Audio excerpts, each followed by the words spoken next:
성경 욥기 3장 1절부터 10절까지 말씀 제가 봉독을 하겠습니다.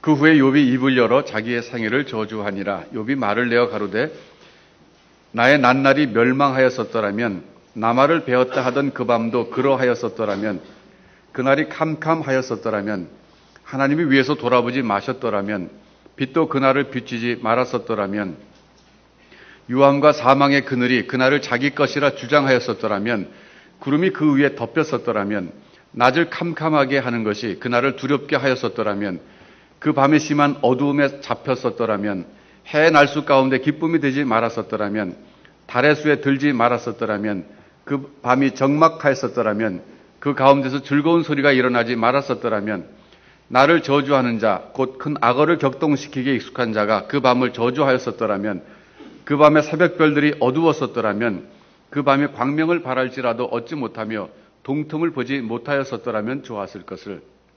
이는 내 모태의 문을 닫지 아니하였고 내 눈으로 환난을 보지 않도록 하지 아니하였음이로구나. 아멘. 오늘 본문에 보니까 욥이 자기 생애를 저주하고 있습니다. 자기 생애를 저주한다라고 하는 것은 살기 싫다 그런 얘기예요. 왜 그럼 살기 싫게 되었냐면 그동안에 자기가 가장 소중하다고 생각했던 것들을 다 잃어버렸기 때문입니다. 충분히 이해가 되잖아요. 그러니까 여러분 우리가 인생을 살아갈 때 보면 우리가 발을 딛고 있는 것이 꼭 지구 표면만이 아닙니다. 우리 삶의 어떤 기반이 있어요. 우리가 발을 딛고 사는 어떤 무형의 공간이라 그럴까요? 눈에 보이지 않지만 정신적인 기반이 있습니다. 그게 무너지게 되면 삶이 무너지는 거예요. 여러분 오늘 제가 이게 제목을 삶의 안전지대가 무너질 때라고 붙였는데요. 욥이 생애를 저주했던 것은 자기 삶의 안전지대가 무너졌을 때입니다.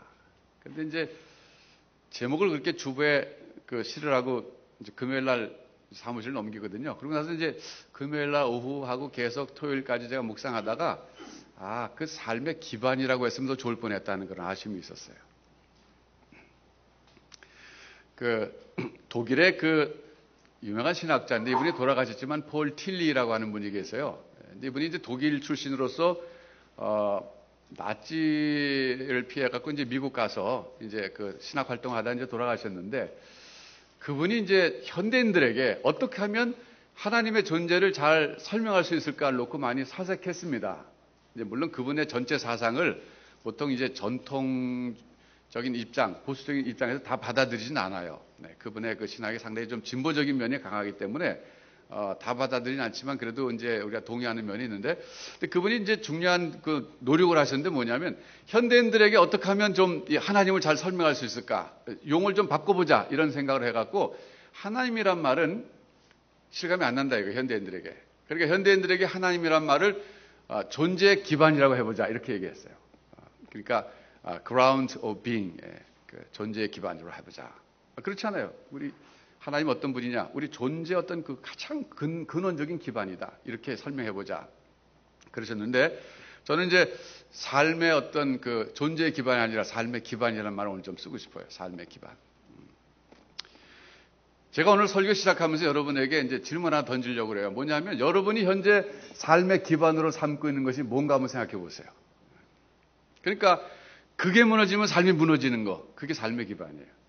욥의 경우에는 오늘 난 이제 내 생일이 참 저주스럽다 한 얘기는 뭐냐면 그가 그동안 삶의 기반으로 삼았던 것이 뭐냐면 그 가족이었습니다. 또 자기 소유였습니다. 소유라는 것이 꼭 가축이라든지 이런 것만이 아니라 그 소유에 따른 어떤 명성, 사람들로부터 받는 존경심, 영향력 다 포함된 얘기예요. 그런 모든 것들이 무너져 내렸을 때 욥도 삶이 무너져 내린 거예요. 근데 이제 그것에 대해서 욥이 3장 오늘 10절까지 봤지만 25절에 보면 이런 말씀하고 계세요. 한번 여러분 보세요. 나의 두려워하는 그것이 내게 임하고 나의 무서워하는 그것이 내 몸에 미쳤구나. 평강도 없고 안온도 없고 안식도 없고 고난만 임하였구나. 이런 말씀하고 있는데 나의 두려워하는 그것이 내게 임했다는 말은 무슨 뜻이냐면 전부터 잘 살고 별탈 없이 잘 사는 때에도 내게 혹시 이런 고난의 날이 올까 봐 걱정했었다는 거예요. 내가 지금 이렇게 자식들 정말 잘 키우면서 행복하게 잘 살고 있고 내가 재산도 엄청나게 많이 불어가지고 행복하게 사는데 이거 하루아침에 다 잃어버리면 어떡하지 하는 그런 두려움이 있었는데 드디어 그게 왔다는 거예요. 이 말은 뭐냐면 그때까지 욥의 삶의 기반이 그 살아가는 자녀들과 그 재산이었다는 겁니다. 근데 그게 무너져 내렸어요. 그랬을 때 살기 싫다 이렇게 된 거예요. 충분히 이해가 됩니다. 이해가 안 되는 거 아니에요. 그래서 제가 여러분에게 오늘 그 질문 드리는 게 결국 이 설교를 쭉 들으시면서 여러분 자신에게 한번 적용해 보실 게 뭐냐면 오늘 지금 여러분이 삶의 기반으로 삼고 있는 것이 무엇인가를 분석해 보시라고 하는 겁니다. 그걸 분석해 보셔야 돼요. 그걸 정체를 좀 밝혀낼 필요가 있어요. 근데 저는 이 삶의 기반이라고 하는 말을 다른 말로 좀 바꾸고 싶어요. 삶의 환경 이런 말로 바꾸고 싶어요. 삶의 환경. 왜냐하면 우리 사람은요 환경적 존재입니다. 환경에서 태어나서 환경에서 살다가 환경에서 죽는 거예요. 환경을 떠나서는 살 수가 없습니다. 근데 환경에는 두 가지가 있는 것 같아요. 하나는 내게 주어지는 환경이 있어요. 선천적인 거예요. 이건 선택할 수 없는 겁니다. 또 하나는 획득된 환경이 있습니다. 내가 선택할 수 있어요. 이건 후천적입니다. 제가 이번에 오늘 이 설교를 하기 위해서 묵상을 참 많이 했어요. 용어 정리를 좀 많이 했습니다. 선택할 수 없는 환경이 있습니다. 이거는 이제 주어지는 거예요. 선천적인 겁니다. 그거는 인종, 그런 게 있어요. 인종. 성별, 가문, 이런 거는 선택할 수 없어요. 그렇죠? 근데 선택할 수 있는 게 있어요. 의식주, 어떤 것을 먹을 것이냐, 입을 것이냐, 어떤 집에서 살 것이냐, 어디서 살 것이냐, 또 누구랑 살 것이냐, 이런 건 선택할 수 있습니다. 그러니까 그런 그 환경이라고 하는 것이 두 가지 나눌 수 있는 거예요. 그러니까 내가 노력하지 않았는데 태어나 보니까 주어진 환경들이 있어요. 선천적인 겁니다. 뭐 외모, 키. 근데 생각해 보니까 요즘 외모를 많이 바꿀 수 있기 때문에 조금 이제 제가 헷갈리기 시작했어요. 이거 외모를 이게 많이 바꿀 수 있으니까 이거는 선천적, 후천적 이게 지금 이제 헷갈리는데 또 성별도 바꿀 수 있잖아요. 이제는 성별도 바꿀 수 있고 그래서 그렇잖아요. 그러니까 이거 제가 설교 준비하다 묵상하다가 요즘 많이 혼동되는 이 그레이 에리아가 많구나 이런 생각이 좀 들었어요. 근데 어쨌든 일반적으로 우리가 그런 건 선택할 수 없다고 보는 거예요. 근데 여러분 생각해 보세요. 여러분 결국 인생은요 환경 때문에 우리가 울고 웃는 거예요. 사람은 환경 때문에 울고 웃는 겁니다. 그런데 여러분에게 정말 영향을 많이 끼치는 환경은 선천적인 겁니까? 후천적인 겁니까? 어떤 것 같아요? 그러니까 선천적인 거예요. 후천적. 욥의 경우는 후천적으로 얻었던 것들을 다 잃어버렸어요. 가족, 자녀들도 다 후천적인 거잖아요. 자기가 결혼해서 살아서 생겨난 거고 자기 소유물이고 그리고 재산이라든지 그 재산에 따르는 명성과 존경 같은 것도 다 잃어버린 거예요. 그러니까 욥이 지금 욥에게 큰 엄청난 영향을 끼친 것은 후천적인 겁니다. 일단은 자기가 선택할 수 있었던 것인데 그게 큰 영향을 끼쳤어요. 그러니까 욥의 현재 이 상태에서 욥을 보면 후천적인 게 엄청나게 영향을 끼치는 거예요. 아마 우리도 그럴 것 같아요. 선천적인 것 때문에 평생 그 고민한 사람이 있어요. 뭐 자기 외모라든지 자기 뭐 키라든지 이런 것 때문에. 근데 그런 사람은요, 그 빨리 거기서 벗어나야 됩니다. 그거는 근데 이제 한 가지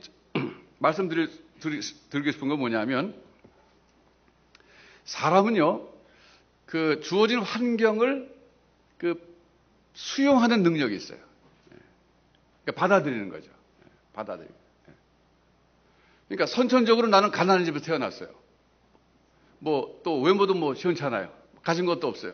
근데 그거를 계속적으로 원망하면 원망할수록 삶은 불행해져요. 그거를 받아들이는 지혜가 필요한 거예요. 받아들이는 지혜가 필요해요. 여러분 제가 신앙을 지난번에 관계라고 말씀드렸죠. 제가 이제 새로운 용어를 저도 많이 쓰려고 노력해요. 왜냐하면 좀 신선하게 여러분들에게 이 뇌를 자극해야지 이게 전달이 되잖아요. 신앙은 관계입니다. 하나님과의 관계가 사실 신앙인데 믿음은요. 또 같은 신앙이잖아요. 신앙은 수용 능력입니다. 받아들이는 수용 능력. 사람은 신앙이 있든 없든 자기 인생의 그 환경을 받아들이려고 합니다. 제가 지난주에 한번 얘기했잖아요. 거제에 대해서 자동차 몰고 가다가 개를 치웠다 그랬잖아요. 그랬을 때 그 개가 죽은 그 집에 그 아주머니가 울 때 옆에 있는 사람이 뭐라 그랬습니까? 당신은 개가 안 될 팔자야 그랬잖아요. 그러니까 사람에게 불행이 닥쳐왔을 때 그 불행 자체를 수용해야 되거든요. 그걸 받아들일 수 있어야 되는데 그것으로서 우리 한국 사람들이 하나님 부를 때 사용했던 방법이 뭐냐면 팔자소관이라는 거예요. 팔자소관. 예. 운명이죠. 예. 당신이 집안에 이렇게 불행이 닥친 것은 팔자야. 그러면 할 수 없는 거예요, 그건. 그러니까 받아들여서 하니까 사람은. 그런데 이 신앙이라고 하는 것은 말이죠. 그건 굉장히 수동적인 받아들이는 거예요. 팔자소관이라든지 운명은 이건 뭐 할 수 없이 받아들이는 겁니다. 근데 신앙은요, 이 수용 능력이라 그럴 때 이건 적극적인 수용이에요. 신앙. 적극적인 수용이에요. 왜냐하면 신앙이라는 것은 그건 뭐냐면 예수님이 그러셨잖아요. 공중에 날아가는 참새가 있는데 그 참새가 한 마리가 사실 한 마리면 날아갑니까? 엄청나게 많이 날아가잖아요. 특별히 제가 시카고에 살 때 미국에서 보니까 가을에서 겨울로 접어 들어갈 때 되면 말이죠. 우리 한국으로 말하면 참새가 때를 지어 날아다니기 시작해요. 여름에는 전부 각자 다 살았어요. 커플로 살고 그런 것 같아요. 근데 가을에서 겨울로 넘어갈 때 되면은 한 10만 마리 모이는 것 같아요. 10만 마리. 새카맣게 몰려다녀요. 그건 정말 이렇게 고무줄 총만 쏴도 한 마리 떨어지겠더라고요. 너무 많이 날아가서. 그런데 그 중에 한 마리가 떨어지는 것도 하나님이 허락하지 않으면 안 떨어진다는 거거든요. 그게 뭐냐면 모든 우리의 환경을 컨트롤 하시는 분은 하나님이시다 그거예요. 그게 그 신앙 고백이에요. 그게. 그러니까 그 신앙의 수용 능력을 할 때 뭘 말하냐면 내 인생에서 일어나는 모든 환경은 하나님이 컨트롤하고 계시고 그 하나님이 지금 이것을 나에게 허용하셨다는 거예요. 그러니까 그것이 행복이든 불행이든 간에 그걸 수용할 수 있는 근거는 생긴 거예요, 우리에게. 그게. 그러니까 신앙은 수용 능력이에요. 근데 여러분, 지난번에 제가 말씀드렸지만 핑크 목사님, 영국의 A.W. 핑크라는 목사님이신데 그분이 쓴 책 속에서 제가 소개해드렸지만 God's Best라고 하는 그 개념이 있었어요. 하나님의 최상. 그게 뭐냐면 오늘 우리가 그렇게 믿어야 된다는 거예요. 오늘 여러분에게 주어진 인생의 환경이 그것이 선천적이든 후천적이든 간에 그것이 행복한 것이든 불행한 것이든 기쁨이든 환란이든 간에 하나님께서 생각하셔서 주신 최상의 환경이다라고 하는 신앙 고백이 있어야 된다는 거예요. 왜냐하면 두 가지 때문에 그래요. 하나는 첫째는 하나님은 나를 지극히 사랑하신다는 사실. 두 번째는 나를 지극히 사랑하신 하나님은 나에게 가장 좋은 것을 줄 수 있는 전능하신 하나님이라는 사실. 이 두 가지 때문에 그래요.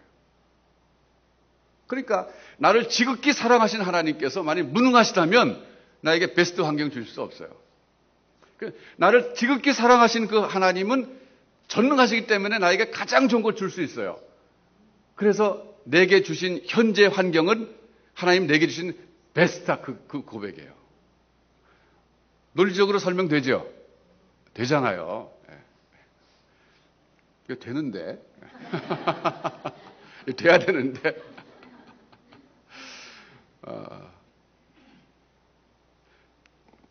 그러니까 이제 그거죠. 공중에 날아가는 참새 한 마리도 하나님이 허락하지 않으면 안 떨어진다. 이거예요, 지금. 전제가. 거기다가 하나님께서는 나를 지극히 사랑하신다. 어느 정도로 그 아들을 주시기까지. 그랬어요. 근데 그렇게 사랑하셔도 무능하면 안 되잖아요. 여러분, 가령 부모님이 여러분 지극히 사랑하는데 돈이 없어요. 그럼 여러분에게 베스트 환경 줄 수가 없는 거예요. 그러나 하나님은 전능하시거든요. 그러니까 최상의 환경을 줄 수 있는 능력도 있어요. 그런데 내가 생각할 때 최상의 환경이 아니다 그럴 때는 뭔가 이유가 있는 거예요. 오히려 그것이 최상의 환경이기 때문에 고난이라면 고난 주신 거라고요. 핑크 목사님이 영국 사람이거든요. 근데 신앙의 세계에서 이렇게 본질적으로 깊이 있게 들어가면 다 만나더라고요. 이게 세계관을 뛰어넘어서, 문화적 차이를 뛰어넘어서 결국 인간이 똑같은 거예요. 그분이 한 얘기가 제가 그렇게 감동을 주잖아요. 우리에게 감동을 주고. 그래서 여러분, 제가 이제 오늘 설교 결론부터 말씀드리면 결국 오늘 여러분에게 주어진 선택할 수 있는 환경과 선택할 수 없는 환경이 어떤 것인지 간에 기본적 우리의 입장은 그것이 하나님이 내게 주신 베스트라고 하는 확신이 있어야 된다는 거예요. 그걸 배워야 돼요, 여러분. 저도 지금도 배우고 있어요. 저도 이거 다 배웠다고 뭐 말할 수는 없어요. 어떨 때는 그렇게 받아들여야 어떨 때는 이거 조금 실수하신 것 같습니다. 그럴 수도 있고 뭔가 하나님 좀 조율하셔야 되겠죠. 이렇게 그런 것도 있고 그래요. 자, 여러분, 근데 이제 제가 이제 참고로 오늘은 좀 제가 다른 얘기 약간씩 좀 하면서 합니다. 사람이 여기 행복하게 살고 싶은 게 우리 다 본능인데, 어떤 사람이 행복한가? 이제 그걸 이제 연구한 그 일반 학자들 많이 있는데 그 중에 한 사람이 그 메슬로우라고 하는 사람, 그 아브라함 그 메슬로우라고 하는 미국 학자가 있는데, 이제 그분이 이제 꽤 유명해요. 대중적인 분이 됐어요.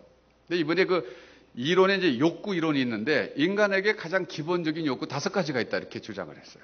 근데 여기서 제가 한 가지 이제 여러분에 미리 말씀드리고 싶은 것은 그런 일반 이 심리학자인데 심리학자가 그 메슬로우라고 하는 사람이 찾아낸 이론을 우리가 기독교인으로서 성경 말씀도 아닌데 그걸 사용해도 되느냐? 거기 귀를 기울일 필요가 있느냐? 이렇게 누가 질문한다면 저는 그렇다라고 대답하고 싶어요. 왜 그런지 제가 이제 근거를 말씀드릴게요. 이제 저는 우리 성도님들의 좀 이렇게 수준을 높여드리기 위해서 때로 제가 이런 얘기까지 하는 걸 좀 이해해 주시기 바랍니다. 이 심리학이라고 하는 것이 결국 뭐냐면 하나의 일종의 넓게 보면 사회과학 속에 들어간 거잖아요. 근데 이제 자연과학도 그렇고 사회과학도 그렇고 그 학문의 방법론은요, 그 관찰입니다. observation. 그러니까 자연과학자들도 자연현상을 관찰하고 사회과학자들도 사회를 또는 개인의 인간을 관찰하는 거거든요. 근데 관찰해서 찾아내는 것을 팩트라 그래요. 사실이라 그래요. 근데 어떤 경우에는 그 팩트가 진리일 수도 있지만 진리 아닐 수도 있는 거예요. 타락한 세상이기 때문에 그래요. 그런데 아브라함 이 메슬로우가 하는 사람이 인간의 그 기본적인 욕구를 이제 찾아낼 때 어떤 방법을 썼냐면 처음에 동물을 관찰했어요, 이분이. 행동주의 영향을 받았었기 때문에 동물을 관찰했다가 나중에 사람 쪽으로 옮겨온 사람인데 어쨌든 인간을 관찰하고 나서 인간에게 기본적인 욕구 5가지가 있다 그랬는데 이거는 자기가 창조해낸 것이 아니라 발견한 겁니다. 사실을 발견한 거예요. 자, 여러분 이제 제가 성경 구절 하나 좀 소개해 드릴게요. 디도서 1장 12절인데 이 관련 구절입니다. 한번 찾아가 보겠습니다. 오늘 참 날씨도 좋고 그런데 우리가 좀 여유 있게 성경 찾아가면서 좀 우리 설교를 좀 듣도록 하겠습니다. 디도서 신약성경 348페이지 디도서 1장 12절 13절인데요.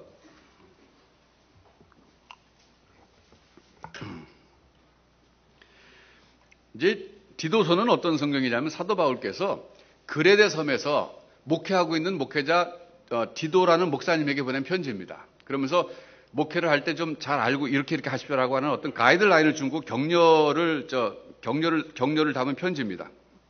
그런데 거기에 12절에 이런 말씀이 있어요. 그레데인 중에 어떤 선지자가 말하되 그레데인들은 항상 거짓말장이며 악한 짐승이며 배만 위하는 게으름장이라 하니 이 증거가 참되도다. 그러므로 내가 저희를 엄히 꾸짖으라 그랬어요. 여기 보면 사도 바울이 그레데 섬에서 목회하고 있는 목회자 디모데에게 편지를 쓰면서 그레데인 중에 어떤 선지자가 한 말을 인용했습니다. 근데 그 인용의 내용을 보면 그레데 섬 사람들을 관찰하고 그레데 섬 사람들의 특징을 묘사한 거예요. 어떤 특징이 있습니까? 그레데인들은 항상 거짓말장이고 악한 짐승이고 배만 위하는 게으름장이 이렇다는 거예요. 그러니까 디도에게 말하기를 목회할 때 당신이 목회하는 그레데 섬 사람들 그런 사람들이니까 조심해서 잘하시오 그런 얘기거든요. 자, 근데 여기서 문제가 뭐냐면 이 그레데 중에 어떤 선지자가 그랬는데 이 선지자가 사실 선지자가 아니라 시인이라는 게 문제예요. 그레데 섬 사람으로서 하나님을 모르는 시인이었어요. 이게 문제 아닙니까? 그러니까 보통 시인들이 시를 쓸 때 한국 사람이 한국 사람에 대해서 묘사하는 게 있잖아요. 그 묘사가 뭐니까 observation, 관찰하고 쓰는 거예요. 한국 사람들은 근면하고 부지런하고 성실하다 이런 글 썼어요. 믿지 않는 사람이 썼어요. 시인이 썼는데 사도 바울이 편지를 쓰면서 한국 사람 어떤 선지자가 말하되 이렇게 했던 거예요. 그럼 우리로서는 받아들이기가 조금 거북한 게예요. 선지자가 아니고 시인인데 왜 선지자 그러셨을까? 그러면서 13절에 이 증거가 참되도다. 근데 이 증거가 뭡니까? 그 그레데 섬의 그 시인이 찾아낸 그 그레데 섬 사람에 대해서 관찰하고 찾아낸 그 팩트가 진리다 그런 얘기했거든요. 이 증거가 참되도다 그런 얘기. 여기에 대해서 유명한 그 요한 칼뱅이죠. 기독교 강요를 쓴 한국이 아니라 전 세계 기독교 개신교의 어떤 그 태도 같은 이런 분이 주석을 쓸 때 이 디도서라는 이 성경을 주석을 썼거든요. 그분이 주석 쓸 때 이 12절 13절을 주석하면서 주석은 이제 해설하는 거예요. 해설하면서 뭐라고 말했냐면 이 사도 바울께서 이 그레데 섬 사람이 이 시인인데 왜 선지라 그랬느냐? 그것은 비록 그가 시인이었지만 그가 찾아낸 증거가 진리이기 때문에 사도 바울이 그를 선지자로 얘기하면서 이런 얘기를 했다. 그런 얘기하면서 이런 얘기합니다. 모든 진리는 하나님으로부터 옵니다. 이런 말이었어요. All truth is from God. 그런 말이었어요. 모든 진리는 하나님으로부터 옵니다. 제가 이제 트리니티 가서 이제 공부할 때 이제 교육학을 공부하면서 이제 넘어가야 될 하나의 큰 문제가 뭐였냐면 과연 이 교육학이라든지 심리학이라든지 사회학이 과연 기독교에 도움이 될 학문이냐, 기독교인이 쓸 수 있는 학문이냐, 그거 놓고 제가 고민하고 그걸 한번 해결을 했습니다. 집중적으로 연구하는 가운데 이제 이 기조를 통해서 저는 해결을 봤어요. 뭐냐면 여기서도 지금 사도 바울이 그분이 믿지 않는 시인이었지만 그 그레데 섬 사람들을 관찰하고서는 그러고서 이게 그 찾아낸 증거가 팩트가 참되도다 truth 얘기했거든요. 그렇다면 그거는 그 사도 바울이 사도니까 하나님이 준 권위를 가지고 인정해 준 거거든요. 그렇다면 오늘날 우리 사회과학자들이 찾아낸 그 팩트가 사실이라면 그것도 하나님으로부터 온 것이다. 왜? 사실 그 사람들이 만들어낸 이론이 자기가 창조한 게 아니라 발견한 거거든요. 진리를. 하나님 존재하게 하신 진리를 발견한 것에 불과하기 때문에 그건 하나님으로부터 온 것이라는 거예요, 그게. 그런 점에서 볼 때 모든 자연과학이라든지 사회과학에서 찾아낸 정확한 사실에 근거한 것이 참되다면 우리가 그건 하나님이 주신 것이다라고 받아들일 수 있는 거예요.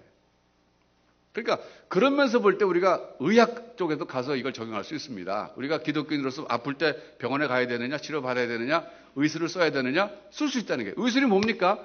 하나님이 만들어 놓으신 진리, 그 사실들을 의사들이 연구해서 찾아낸 거거든요. 발명한 게 아니라 발견한 거거든요. 그러니까 우리가 믿지 않는 의사에게 가서 치료받을 수 있는 거예요. 그 방법은 하나님 주신 거니까. 굉장히 이것이 저에겐 큰 숙제였습니다. 근데 제가 넘어갈 수 있었어요. 어쨌든 제가 그 얘기 왜 하냐면 메슬로우의 이론을 소개하다 보니까 그렇게 됐는데 혹시 여러분 가운데 좀 도움이 될 만한 분이 있을 것 같아서 성도들에게 제가 좀 이렇게 좀 생각하면서 우리 교회는 좀 생각하면서 믿는 분들이 많이 계시잖아요. 제가 맨날 생각해봐라 그러잖아요.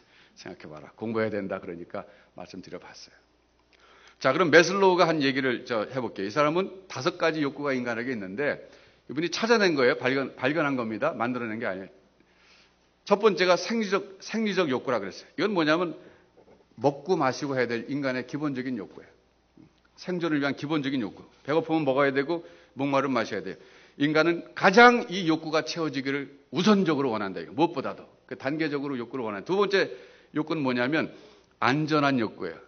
security. 안전을 원해요. 이제는 먹고 배부르게 되면 그 다음에 안전을 찾아요.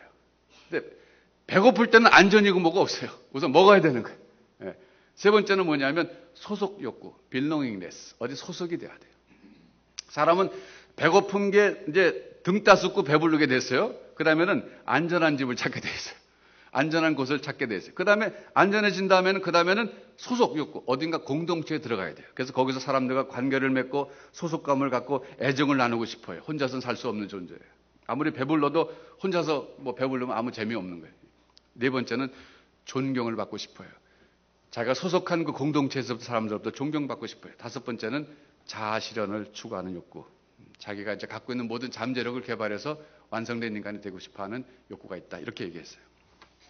저는요, 이게 도움이 된다고 생각해요. 제가 이걸 굳이 소개해드리는 것은 여러분도 가만히 생각해 보시면 이게 맞습니다. 대체적으로 비슷하게 맞아요.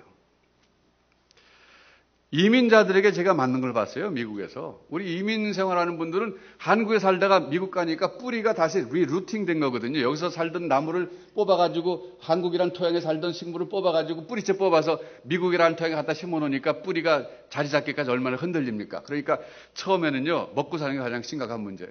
먹고 살기 위해서는 뭐 우선 아무거나 다 합니다. 그 다음에 이제 먹고 살만하면 그 다음에 정신 차리고 돌아보면 여기가 안전한 곳인가 살펴보는 거예요. 동네도 처음에는 돈이 없으니까 싼 동네 가서 위험한 곳에 살다가 이제 배부르게 되면 여긴 더 이상 위험해서 안 되겠다. 안전한 곳에 이사 가고 싶어 하는 거예요. 그게 안전 욕구예요. 그다음에는 아무리 그 안전한 곳 살아도 외로우면 안 되는 거예요. 그래서 한인교회 자꾸 찾아가는 거예요. 그래서 한인교회 찾아가서 거기 소속감을 갖고서 이제 거기 살게 돼요. 그다음에 거기서 살다가 보면은 이제 그다음에 내가 이제 장로가 되고 싶어 하는 거예요. 이제. 존경받고 싶어 하는 거예요. 이제. 그래서 한국보다도 미국에 살고 있는 우리 교포들이 훨씬 장로가 되고 싶어 합니다. 또 권사가 되고 싶어 하고. 한국은 너무 바쁘니까, 나 그 교회를 못해. 이런 사람 많은데, 거기는, 내가 하고 싶어 하는 사람 상당히 많아요. 그러니까 제가 그걸 이해하죠. 그 다음에는, 자아실현 욕구는 굉장히 고상한 얘기예요. 그거는 뭐, 안 해도 아실 거예요. 어쨌든, 이런 욕구가 있는데, 욥이 지금, 여기 그 메슬로 이론에서 보면은 모든 욕구가 다 무너진 거예요. 지금 좌절된 거예요. 욕구 충족이 안 돼. 생리적 욕구, 안전 욕구, 소속 욕구, 소속 가정인데 마치 가정이 다 무너졌죠. 예. 그리고 존경, 그가 가졌던 모든 재물과 자녀들이 다 사라지는 순간 존경도 사라져 버린 거예요. 예. 그러니까 욥이 생애를 저주했던 것이 이해가 되는 거예요.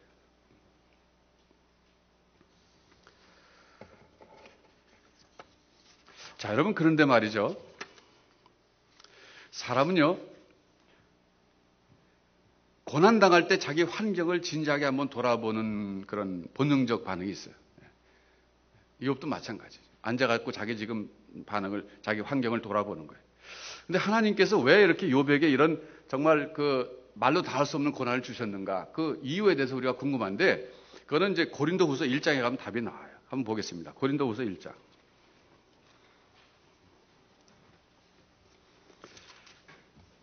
고린도후서 1장에 보시면 8절과 9절과 10절 보겠습니다.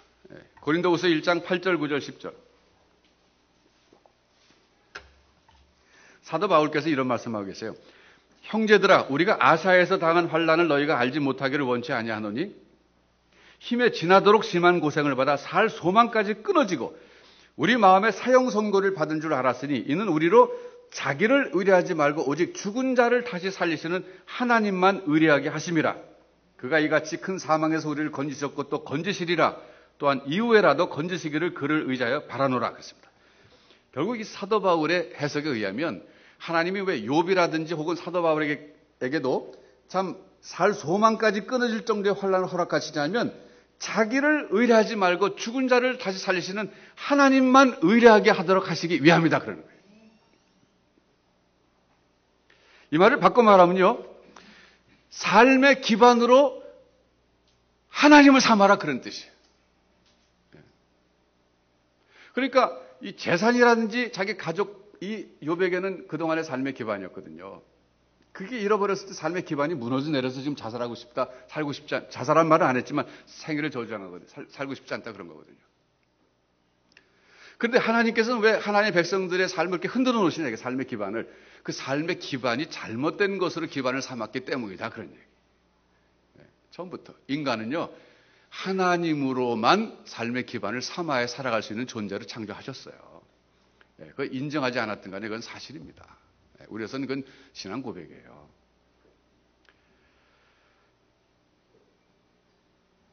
그러니까 하나님께서는 왜 하나님의 백성에게 사도 바울을 비롯해서 욥에게도 그렇고 뭐 우리에게도 그렇고 오늘날도 끊임없이 우리에게 환난을 허락하시고 어려움을 겪게 하시냐 하면 점점 내가 지금까지 삶의 기반으로 삼았던 것을 의지하지 말고 하나님만 의지하도록 하시기 위해서 연단하시는 거다. 그런 얘기. 자, 제가 이제 성경의 인물을 소개해 드릴게요. 성경의 인물들을 우리가 이런 관점에서 관찰해 보면 참 그분들 정말 하나님을 삶의 기반으로 삼았구나 하는 걸 알 수 있어요. 예를 들어서 아브라함이 이제 이삭을 바칠 때 아브라함 생각해 보세요. 여러분, 하나님께서 어느 날 이삭을 바치라 그랬어요. 근데 인간이 생각해 보면 이삭이야말로 아브라함의 삶의 기반입니다. 유일한 삶의 기쁨 아니에요, 사실은. 이삭을 볼 때마다 내 아들아, 하나님이 축복하시겠다고 약속했고 저 아들을 통해서 하늘의 별과 같고 땅에 티끌같이 많게 하시라 그러셨는데 무럭무럭 잘 커라. 얼마나 감사하고 이삭을 바라볼 때마다 삶의 희망이 있었겠어요. 그런데 그 이삭을 바치라 그거예요. 그러니까 그런 얘기 들었을 때 아브라함이 만일에 이삭이라고 하는 자기 아들을 정말 삶의 기반을 삼았다면 못 바칩니다. 그가 이삭을 바치겠다고 모리산으로 끌고 가서 칼로 들어서 죽이려고 했었다는 것은 뭘 말해주냐면 그가 하나님을 삶의 기반으로 삼았었던 사람이라는 걸 증명해 주는 거예요. 그렇지 않습니까? 그런 거예요. 아브라함이 역시 신앙의 믿음의 조상이에요. 다윗도 보세요. 다윗은 어떤 다윗이냐면 압살롬에게 쫓겨갈 때 다윗. 압살롬이 자기 아들이잖아요. 아들 중에서도 제일 잘생긴 아들이었다고요, 사실 압살롬이. 근데 압살롬이 반역을 일으켰어요. 그래서 압살롬을 피해서 지금 피신을 가는데 시므이라고 하는 사람이 나타나갖고 저주하잖아요, 다윗을. 그 사건 아시죠? 그랬을 때 아비새가 보다 못해서 뭐라고 말합니까? 아비새는 요압의 그 동생으로서 발이 사슴같이 빠르다 그랬거든요. 날랜 사람이었거든요. 명령만 내리시면 내가 가서 당장 저 시므이라는 놈 쳐 죽이겠습니다. 그랬을 때 내가 나와 무슨 상관이냐? 하나님께서 지금 저 시므이를 통해서 나를 저주하시라고 하셔서 저주하는 건데 내가 왜 그렇게 얘기하느냐? 이 얘기는 뭐냐면 그 상황 속에서도 압살롬이 반역을 일으켰어요. 자기가 지금 왕국을 떠났다는 것은 삶의 기반이 무너진다는 겁니다. 무너진 상황에서 가면서도 믿는 것이 뭐냐면 하나님이 내 삶을 컨트롤하고 계신다는 걸 믿는 거예요, 다윗은. 압살롬이 자기 삶을 컨트롤하는 게 아니라 하나님이 자기 삶을 컨트롤하고 계시다는 사실을 그 순간에도 고백하는 겁니다. 그러면서 의미심장한 얘기를 하잖아요. 시므이가 저렇게 저주하는 것은 하나님이 시켜서 하는 것이다. 내버려둬라. 하나님이 나의 원통함을 보시고 압살롬이 저렇게 나에게 저주하면 안 되는데 저주하는 이 상황을 보시고 하나님 나를 긍휼히 여기실지 누가 아느냐. 이것이 다윗의 신앙이에요. 그러니까 우리가 신앙의 인물로 존경하는 분들을 보면 우리가 흔히 삶의 기반으로 삼았던 것을 이미 삼지 않고 하나님을 기반으로 삼았던 것을 볼 수 있어요. 자, 이제 말을 바꿔볼게요. 삶의 기반이라고 그랬는데 사실은 삶의 반석이라고 바꿔도 돼요. 그래서 시편에서 말하기를 여호와는 나의 반석이시니 그러잖아요. 여러분, 여호와가 나의 반석이라는 말을 그냥 이 죽은 말로 생각하지 마세요. 여호와가 나의 삶의 기반이다 그런 뜻이에요. 근데 보통은 우리가 지금 삶의 기반으로 삼고 있는 것은 다시 말하면 인생의 반석으로 삼고 있는 것은 내가 가진 그 어떤 것입니다. 내 가정, 내 사업, 내 능력, 내 재산, 내 권력, 사람들이 받는 존경심 이런 것들인데 성경은 말하기를 그런 것들은 언제든지 무너질 수 있다는 거예요. 그걸 삶의 기반으로 삼으면 안 된다는 거예요. 여호와를 반석으로 삼아야 된다는 거예요. 그래서 여호와가 나의 반석이시니 내가 요동치 아니하리로다 그러지 않습니까? 바로 그겁니다.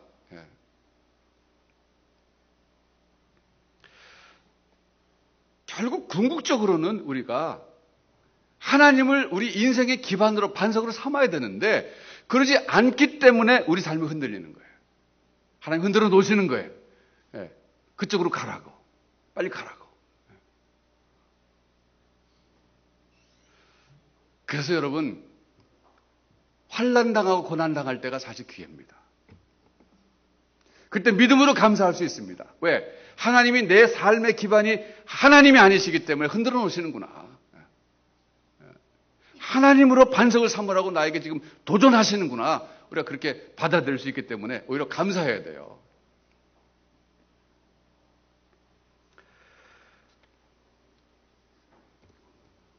참 배우기 어려운 레슨입니다. 저도 지금까지 배우고 있는 거예요. 저도. 지금까지. 근데 돌이켜보면 많이 하나님이 제게서 삶의 기반을 인간적인 것에서부터 하나님 쪽으로 많이 옮겨주신 것 같아요. 근데 그거는 하나님을 아는 경험과 정비례합니다. 하나님을 알면 알수록 우리 하나님을 반석으로 삼기 쉽고, 하나님을 모르면 모를수록 반석으로 삼기 어려워요. 그래서 여러분, 어려울 때, 지금 어렵다면 좋은 기회라고 생각하세요. 지금 고도의 레슨을 하나님이 주시려고 그러는구나. 정말 하나님이 나에게 정말 중요한 레슨을 주시려고 그러는구나, 이렇게 생각하시고 오히려 하나님 기대하는 마음으로 한번 이 고난의 문제 접근해 보세요. 원망하지 마시고. 결국 나중에 욥이 보면 그렇잖아요. 마지막 42장, 욥기 42장 가서 보면 그런 말, 우리 결론 좀 잠깐 보면서 하죠. 뭐. 드라마 우리 재방송 보는 것 같아갖고 우리 뭐 욥을 다 알잖아요. 욥기 42장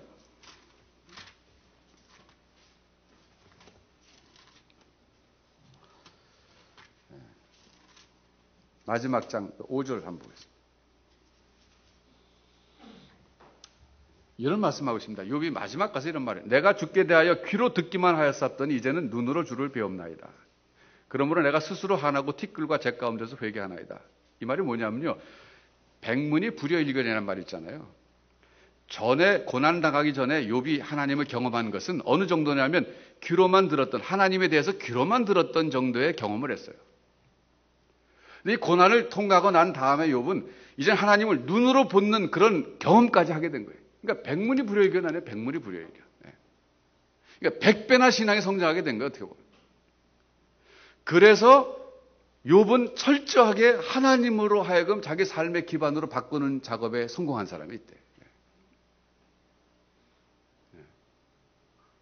고통스러운 과정을 통했지만 어려운 레슨을 배운 거예요. 여러분 너무 걱정하지 마세요. 그렇다고 하나님께서 우리 모두를 욥처럼 하시지 않습니다. 욥은 특별한 사람이에요. 우리는 다 평범한 사람입니다.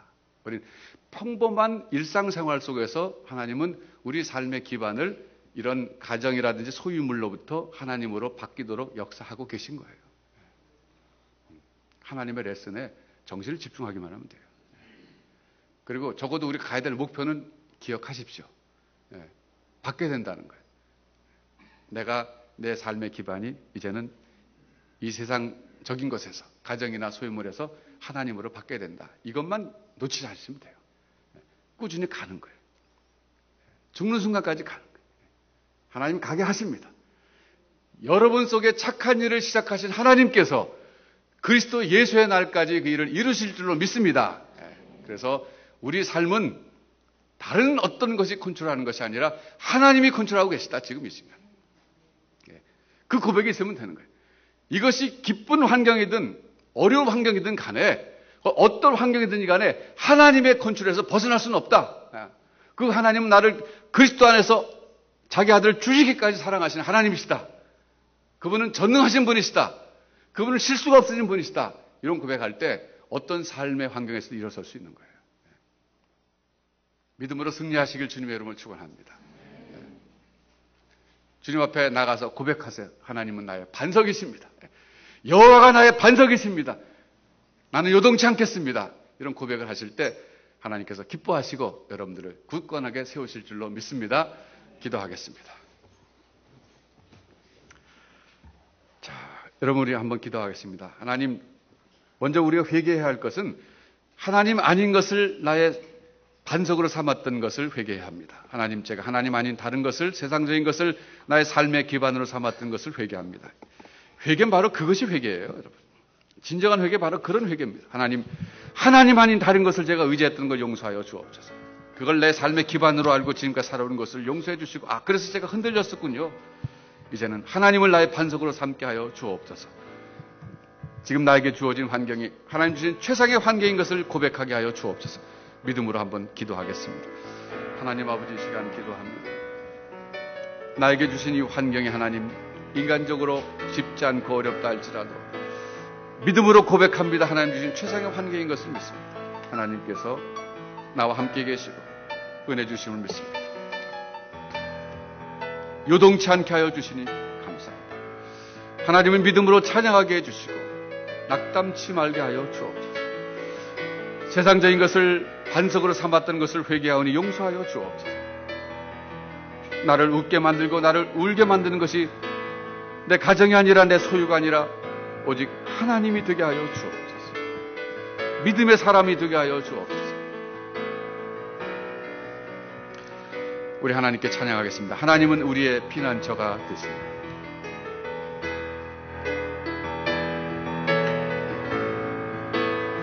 하나님은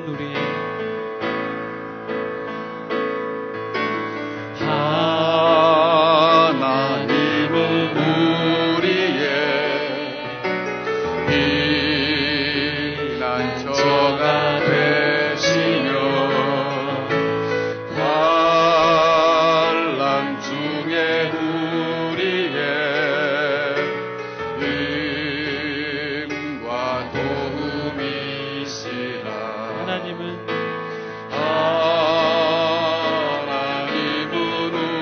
우리의 피난처가 되시며 환난 중에 우리의 힘과 도움이시라. 너희는 가만히 있어 주가 하나님 행할지어다. 열방과 세계 가운데 주가 높임을 받으리라. 사랑합니다 내 아버지. 찬양합니다 온 맘 다하여. 선포합니다 예수 그리스도. 주님 오심을 기다리며. 자, 여러분 다시 한번 우리 하나님 앞에 회개하며 고백하십니다. 하나님을 나의 반석으로 삼지 않고 세상적인 것을 반석으로 삼았던 죄를 용서하여 주옵소서. 나를 웃게 만들고 울게 만드는 것이 나의 가정이 아니라 나의 소유가 아니라 오직 하나님이 되어 주시옵소서. 내가 하나님 때문에 울게 하시고 하나님 때문에 웃게 해주시고 나의 삶을 진정으로 지배하는 분은 그 세상 어떤 것이 아니라 오직 하나님이 되어 주시옵소서. 믿음으로 고백하며 우리 하나님 앞에 나가서 다시 한번 찬양하겠습니다. 한번 기도하겠습니다.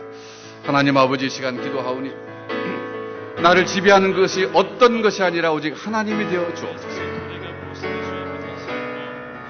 나의 삶의 기반이 세상적인 그 어떤 것이 아니라 하나님이 되길 소원하오니 하나님이여 은혜를 내려주시옵소서. 하나님만이 나의 삶의 반석이 되어주시고 나의 기반이 되어 주옵소서. 그 어떤 것도 나를 울게 만들고 웃게 만드는 것이 아니라 오직 하나님만이 울게 만들고 웃게 만드는 절대적인 주인이 되어 주시옵소서. 우리 모든 성도들에게 하나님 은혜를 주시옵소서. 오늘 하나님이 내게 주신 인생의 환경이 하나님의 최상인 것을 믿게 하여 주시고 믿음으로 하나님을 바라보며 승리하며 전진케 하여 주옵소서.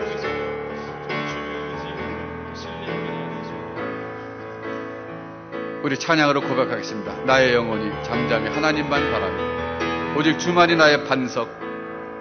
우리 찬양하겠습니다. 나의 영혼이 잠잠히 하나님만 바라며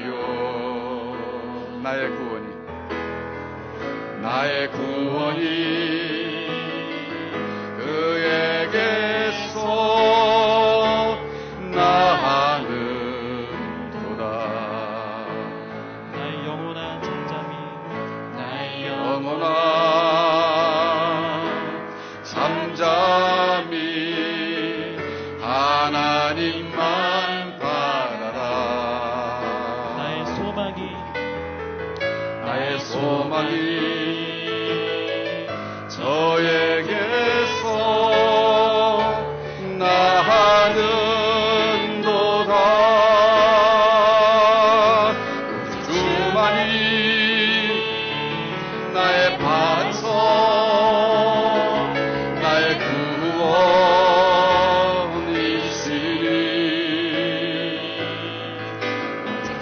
주만이 나의 산성 내가 요동치 아니하리. 나의 영혼이 간절히 나의 영혼이 간절히 여호와를 갈망하며 나의 입술이 여호와를 찬양하리. 나의 영혼이 즐거이 여호와를 따르리니 나의 영혼이 즐거이 여호와를 따르리니. 나의 평생의 여호와를 나의 평생에 여호와를 송축하리.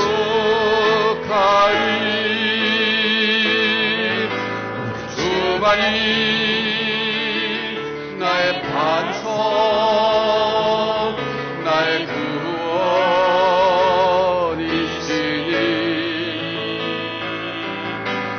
주만이 나의 산성 내가 요동치 아니하리. 오직 주만이 나의 반석 오직 주만이 나의 반석 나의 구원이시니.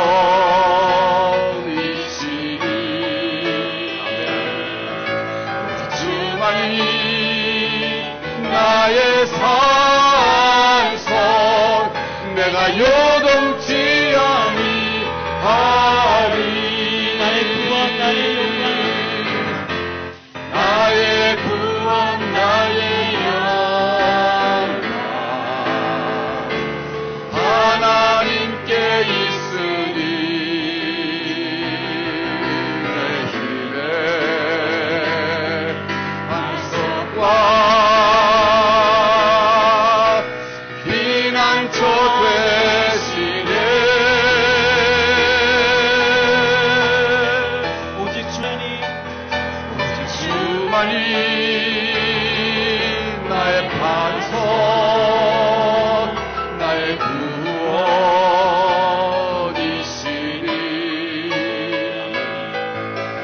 주만이 나의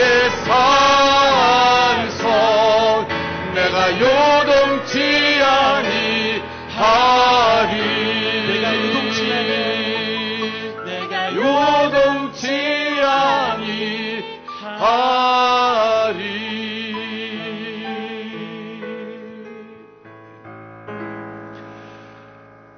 하나님 아버지, 그 어떤 것도 우리 반석이요 기반으로 삼지 말게 해주시고 오직 여호와 하나님 아버지만을 우리 삶의 반석으로 기반으로 삼게 하여 주옵소서. 요동치 않게 하여 주옵소서. 오늘 이 시간도 나의 삶을 컨트롤하는 분은 그 어떤 사람이 아니라 그 어떤 것이 아니라 하나님인 것을 고백합니다. 하나님 지배하여 주시고 영광받아 주옵소서. 나를 사랑하시고 전능하신 아버지신 줄 믿습니다. 오늘 내게 주신 환경이 최상의 환경인 것을 고백합니다. 하나님 감사합니다. 믿음으로 승리하게 하여 주옵소서. 예수님의 이름으로 기도하옵나이다. 아멘.